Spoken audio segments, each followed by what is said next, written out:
Hello, my name is Dr. Alan Kerry and I and my colleague Dr. Sunil Gupta would like to welcome you to another podcast from the Southend GP Vocational Training Scheme. This podcast is on the NICE guidelines for irritable bowel syndrome. You can find further details on NICE's website, which is www.nice.org.uk. So, Sunil, can you tell us some things about irritable bowel syndrome? Irritable bowel syndrome has a prevalence of about 10 to 20% in the general population, so it's a very common condition. It's a chronic, relapsing and often lifelong disorder. The people most commonly affected are those aged 20 to 30 years, and it's twice as common in women as in men. What does NICE advise about the initial assessment in a patient with possible irritable bowel syndrome? NICE's advice is that we should consider assessment for irritable bowel syndrome if any of these symptoms have been present for at least 6 months, and the symptoms are abdominal pain or discomfort, bloating and change in bowel habit. In terms of the initial assessment and red flag indicators, we should refer to secondary care if any of these indicators are present.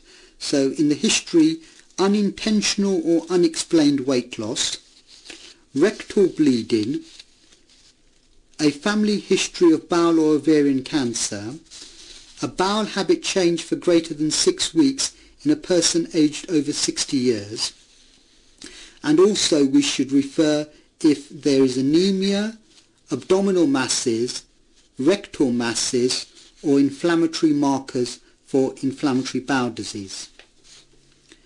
And in terms of the initial assessment and establishing the diagnosis, we should consider irritable bowel syndrome diagnosis only if the person has abdominal pain that is relieved by defecation or associated with altered bowel frequency or stool form, and at least 2 symptoms from altered stool passage, abdominal bloating, distension, tension or hardness, symptoms made worse by eating, and passage of mucus.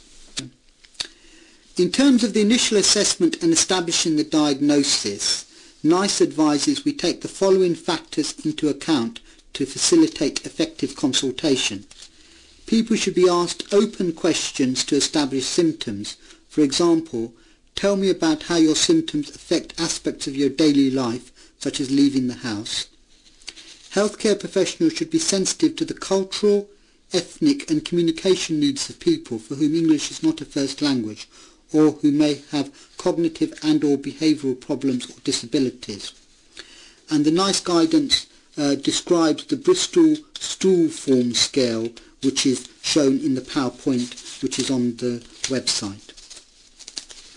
What does NICE advise about diagnostic tests for patients with suspected irritable bowel syndrome?